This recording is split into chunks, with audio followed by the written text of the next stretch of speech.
నమస్కారం అండి, డాక్టర్ శ్రీ ఆచార్య అనంతకృష్ణ స్వామి గారు. నమస్కారం. చాలా మంది అడుగుతూ ఉన్నారు మణిమంత్ర క్లాసెస్ గురించి. ఎపిసోడ్ స్టార్ట్ చేసే కన్నా ముందు ఇన్ఫర్మేషన్ ఇద్దామని ఉంది. క్లాసెస్ ఎక్కడెక్కడ, ఏ ఏ ప్రాంతాల్లో, ఏ ఏ డేట్లలో పెట్టబోతూ ఉన్నారు? ఓకేనమ్మా. మనకి ఇప్పుడు 2024 అమ్మా.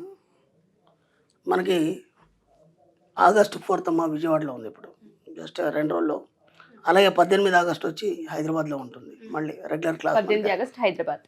అలాగే 25 ఆగస్టు మళ్ళీ స్పెషల్ క్లాస్ ఉంటుంది. ఓ, స్పెషల్ క్లాస్ చాలా రష్గా ఉంది. తొందరగా ఎన్రోల్ చేసుకునే ప్రయత్నం చేయండి. 1 సెప్టెంబర్ వచ్చి విశాఖపట్నంలో ఉంటుంది.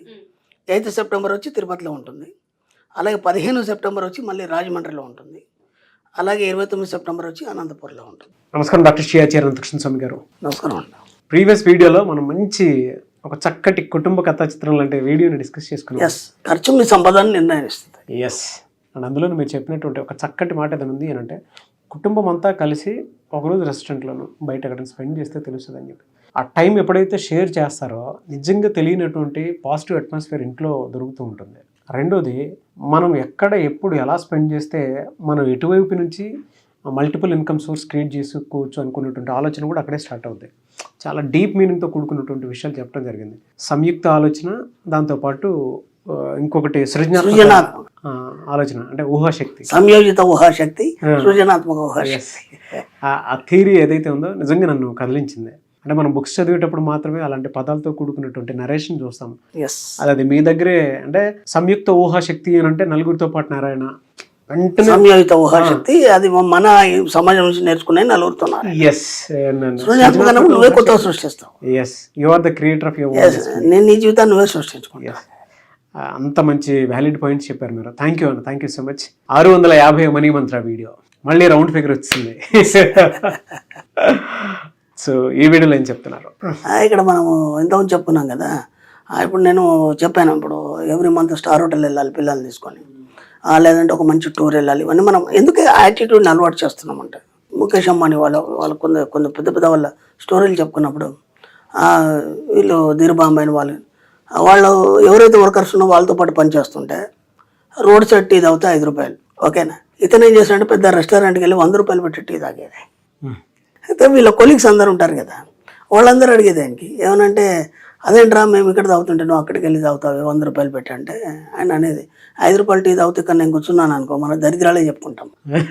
అర్థమైనా? కొత్తగా ఏం సాధించింది ఏమి ఉండదు. ఎందుకంటే అవన్నింటినీ సాధించుకోండి, అవన్నింటినీ మనం ఎప్పుడు చెప్పుకొని వాటిని బయటపడడానికి ఇక్కడికి వచ్చాను తప్ప ఇప్పటిదాకా సాధించింది ఏం లేదు. అది నేను అక్కడ వెళ్ళి 100 రూపాయలు పెట్టాను అనుకో, కోట్ల రూపాయల ఇన్ఫర్మేషన్, కోట్ల రూపాయల వ్యాపారాల గురించి మాట్లాడతారు. ఆలోచనలను తట్టిపట్టేసి అలాగే వాటి వైపు ప్రయాణం చేసే విధంగా నన్ను ముందుకు తీసుకెళ్తాయి.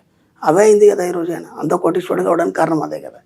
కాబట్టి మీ యొక్క ఆలోచన విధానాన్ని మార్చుకోవాలన్నప్పుడు నువ్వు రిచ్గా ఆలోచించాలి. రిచ్గా ఆలోచించినప్పుడు మీ యొక్క యాటిట్యూడ్ మెల్లిమెల్లిగా మార్చుకుంటూ వెళ్ళాలి. ఓకే ఫ్రెండ్స్, ఇక ఇప్పుడు మన సబ్జెక్ట్లోకి వస్తే అప్పులు ఎలా కట్టాలి ఎన్నిసార్లు చెప్పుకున్నా దీని మీద పెద్ద స్టోరీ ఉంటాయి. ఎందుకంటే మన సబ్జెక్ట్ ఆవు కథ కదా, ఎటు తిరిగినా మళ్ళీ ఆవు కాడికి వస్తుంది. అప్పులు డబ్బులు అప్పులు ఎలా తీర్చాలి అనే ఒక విషయాన్ని మనం తీసుకున్నప్పుడు ఏంటంటే, మనకి ఎప్పుడనగా విచిత్రం ఏంటంటే, చాలా మందిని చూసాం దయ్యమన్నా భయపడాడు. ఓకేనా. దేవుడు వచ్చి ముందర నిల్చున్న భయపడాడు. ఓకేనా. కానీ అప్పులోడు అనగానే భయపడతారు. వాడు ఎంత భయపెట్టిస్తాడంటే దేవుడు కంటే గొప్పడు వాడు. అర్థమైందా? డబ్బు కంటే దేవుడు కంటే కూడా గొప్పడు. కానీ మనం ఏం చేయాలంటే వాడిని చాలా చిన్నగా చేయాలి. అర్థమైందంటే అప్పు అనేదని చాలా చిన్నగా చేయాలి. ఆ చిన్నగా చేయాలంటే ఒక చిన్న టెక్నిక్ చెప్తాను నేను. ఓకేనా. ఇప్పుడు మనం ఏం చేస్తామంటే, మన సబ్జెక్ట్లో ఏం చెప్తారంటే, మన సబ్జెక్ట్లో ఎంతోమంది జీనియస్లు ఉన్నారు. వాళ్ళు రాసిన పుస్తకాల నుంచే మనం ఆ సారాంశాన్ని తీసుకొని మనకు ఆలోచన విధానాన్ని దానికి జోడించే చెప్తాం. కాబట్టి ఒక దగ్గర ఏం చెప్పబడిందంటే సింపుల్గా, ఇప్పుడు మీకు కరెంటు బిల్లు ఇంతకుముందు ఒక 500 వచ్చింది. ఓకేనా. సడన్గా మీకు ఒక 2000 వచ్చింది కరెంటు బిల్లు ఈ నెల. రాగానే మీకు ఎంత భయం అవుతుంది? ఏమంటే ఇంట్లో అరిచేస్తారు. ఇక ఎప్పుడు నువ్వు ఫ్యాన్లు అలాగే పెడతావు, ఎప్పుడు ఆ లైట్స్ అలాగే పెడతారు, పిల్లలందరూ అది ఆఫ్ చేయాలి, టీవీ పొద్దాగా చూస్తారు, ఇవన్నీ అరుస్తారు. ఎవరిని ఏం డిస్టర్బ్ చేయకండి. ఎప్పుడైతే మీకు ఆ 2000 కరెంట్ బిల్లు వచ్చిందో, మీకు ఫోన్లో రావచ్చు, లేదంటే రిసిప్ట్ రావచ్చు, ఏదైనా రావచ్చు, దాన్ని తీసుకొని ఒక పప్పు తీసుకొని థ్యాంక్ యూ చెప్పండి.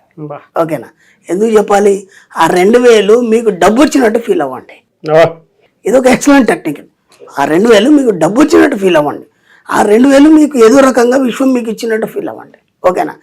ఎప్పుడు కూడా మీకు వచ్చిన ప్రతి బిల్లును ఆశీర్వదించండి. మీకు వచ్చిన ప్రతి బిల్లుని ఆశీర్వదించండి. ఆశీర్వదించి దాన్ని పప్పు తీసుకుని 20,000 లేదా ఒక చిట్టి వాడు పంపించాడు మీకు ఇంత కట్టాలి ఇచ్చేయాలని, మీరు దాన్ని ఆశీర్వదించండి, దాని ప్రేమతో స్వీకరించండి. అది మీకు వచ్చినట్టు ఫీల్ అవ్వండి. అప్పుడు ఏమవుతుందంటే ఆ దాని పట్ల ఉన్న వ్యతిరేకత అనేది మెల్లిగా మెల్లిగా మెల్లిగా డిలైట్ అయిపోయి దాని పట్ల ప్రేమ పొందడం అనేది జరుగుతుంది.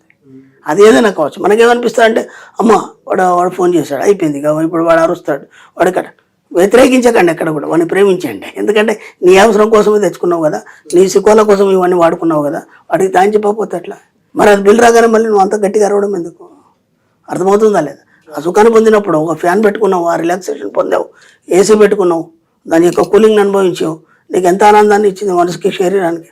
ఇప్పుడు దానికి థ్యాంక్స్ చెప్పినావు కదా, మరి దాని వచ్చిన బిల్లు కూడా నువ్వు థ్యాంక్స్ చెప్పాలి కదా. ఇప్పుడు ప్రతి బిల్లును మీరు ఆశీర్వదించడం వల్ల, ప్రతి బిల్లును మీరు థ్యాంక్స్ చెప్పడం వల్ల ఏమవుతుందంటే దానికి సరిపడా డబ్బులు మీకు ఏదో రకంగా రావడం మొదలవుతుంది. గుర్తింపు ఇవ్వాలి సార్ బిల్లుకి కూడా. ప్రతిదానికి అంటే సబ్జెక్ట్లో ఖర్చు పెట్టే అంత మనకు జరిగింది అని అంటే అది వచ్చేంత ఉందని కూడా మనం అర్థం చేసుకోవాలి. అది కూడా ఒక డిజైన్ని క్రియేట్ చేస్తుంది. అలా ప్రతి బిల్లుని ఏ బిల్లు వచ్చినా సరే మీరు భయపడకుండా శుభ్రంగా దానికి ఒక థ్యాంక్స్ చెప్పండి, దానికి ఒక పప్పు తీసుకోండి. అంత డబ్బు మీకు వచ్చినట్టు ఫీల్ కండి. మీకు ఎవరో 30,000 బిల్లు వచ్చింది, 30,000 మీకు డబ్బులు ఎవరో తెచ్చిచ్చినట్టు మీరు ఫీల్ అయినప్పుడు ఏమవుతుందంటే నిజంగానే విశ్వం మీకోసం 30,000 క్రియేట్ చేయడం జరుగుతుంది. ఓకేనా? అలా ప్రతి బిల్లు ఏదైనా సరే ఆ విధంగా ఒక టెక్నిక్. ఓకే, అలాగే మీరు డిసైడ్ అయిపోండి లైఫ్లో ఏమని, ఇక్కడ నుంచి నేను అప్పులేని జీవితాన్ని ఆనందంగా గడుపుతాను. ఖచ్చితంగా డిసైడ్ అయిపోండి. నేను ఇది ఎప్పుడో చెప్పాను, నేను రిపీట్ చేస్తున్నాను. ఎందుకంటే చాలామంది కొత్త ప్రేక్షకులు మనకు వచ్చారు కాబట్టి వాళ్ళకు కూడా తెలియాలి. ఫస్ట్ ఆఫ్ ఆల్ మీరు డిసైడ్ అయిపోండి, నేను ₹1 కూడా అప్పు చేయను. ఇక నా జీవితంలో ఇక నుంచి నేను ₹1 అప్పు చేయదలుచుకోలేదు. మీరు డిసైడ్ కానంత మట్టుకు మీ జీవితంలో అప్పు జరుగుతూనే ఉంటుంది.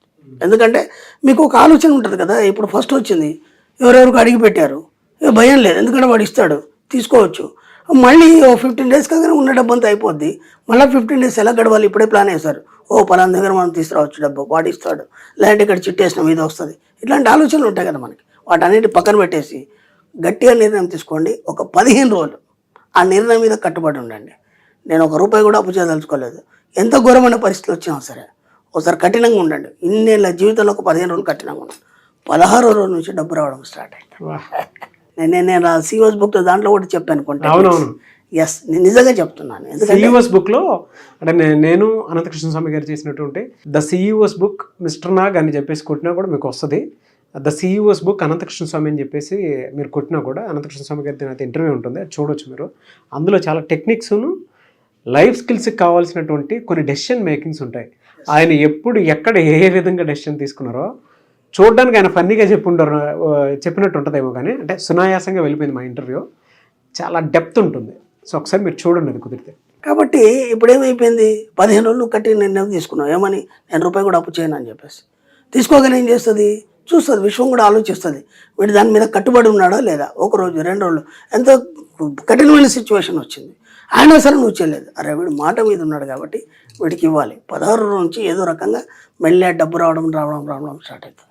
ఇలా నేను క్లాస్లో కూడా ఎంతోమందికి చెప్పాను, చాలామంది కూడా ఈరోజు అప్పుల నుంచి బయటపడ్డారు. దాంతోపాటు ఏంటంటే బాగా సంపాదిస్తున్నారు. ఎంత మంచి టెక్నిక్ అంటే అసలు మీరు ఊహించారు, అది అద్భుతంగా పనిచేస్తుంది. ఇది అయిపోయింది. తర్వాత ఒక అఫర్మేషన్ చేయమని చెప్పాను. ఎంతోమంది డబ్బులు అప్పులు ఉన్న వాళ్ళకి ఒకటే అఫర్మేషన్, అన్ని రకాల డబ్బులు అన్ని రకాల బిల్లులు నేను సమయంలోపు చెల్లించేందుకు విశ్వానికి కృతజ్ఞతలు. ఇది మీరు ఎన్నిసార్లు వీలైతే అన్నిసార్లు ఏదో పని చేసుకుంటున్నారు, ఏదో చేస్తున్నారు, పదే చెప్పడం వల్ల మీ సబ్కాన్షియస్ మైండ్కి మీరు పట్టించిన వాళ్ళు అవుతారు. అప్పుడు ఏమవుతుంది, ప్రతి అవసరానికి మీరు అప్పు చేయకుండా దానికి సరిపడే డబ్బులు ఎక్కడి నుంచి రావడం మొదలవుతుంది. ఇవన్నీ ప్రాక్టికల్లో పెట్టారు మన వాళ్ళు, నేను పెట్టాను, అందరూ సాధించారు. ఇది ఎలా అవుతుందని మళ్ళీ అనుమానాలు వద్దు. ఓకేనా? జస్ట్ మీ యొక్క మనసుకి ఏదైతే చెప్తారో అది మీ సబ్కాన్షియస్ మైండ్ పట్టుకొని అదే మీ జీవితంలో ఇవ్వడం జరుగుతుంది. దాంట్లో ఇదొక భాగంగా చెప్తున్నాం మనం. ఓకేనా? అన్ని రకాల డబ్బులు అన్ని రకాల బిల్లులు నేను సమయంలోపు చెల్లించేందుకు విశ్వానికి కృతజ్ఞతలు. ఇది అయిపోయింది.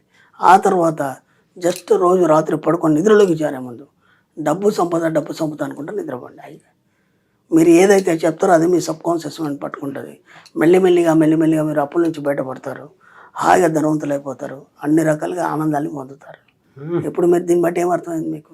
మన ఆలోచనే మన బలం, మనం ఏ విధంగా ఉండాలో అది నిర్ణయిస్తుంది. కాదు, అప్పులు ఎలా తీసేయాలని టెక్నికల్ చెప్పాం మనం. అదే దానికి సంబంధించిందే. అప్పుల నుంచి ఎలా బయటపడాలి, మన సబ్కాన్షియస్ ఫస్ట్ పాయింట్ మీకు ఏ బిల్లు వచ్చినా దాన్ని ఆశీర్వదించాలి. అది ఎవరిని మనం ఎక్కడ కూడా మనం వాళ్ళకి నెగిటివ్గా మాట్లాడొద్దు. ఆ డబ్బు ఇచ్చినవాడు కూడా మనం నెగిటివ్గా మాట్లాడొద్దు. ప్రేమగా స్వీకరించాలి, దాన్ని ఆశీర్వదించాలి. గుండె కత్తుకోవాలి. నాకు 10,000 వచ్చింది, బిల్లు రూపంలో వచ్చింది, కానీ అది 10,000 మీకు వచ్చింది, లేదా 50,000 వచ్చింది. ఎవరెవరు చేసిన బిల్లు పంపిస్తే దాన్ని తీసుకోవాలి, చక్కగా పప్పు తీసుకోవాలి, థ్యాంక్ యూ మనీ అని చెప్పాలి. ఇది నేను పొందినందుకు విశ్వానికి కృతజ్ఞతలు అని చెప్పాలి. ఎస్, ఆటోమేటిక్గా మీ జీవితంలో డబ్బు ధార కురుస్తుంది.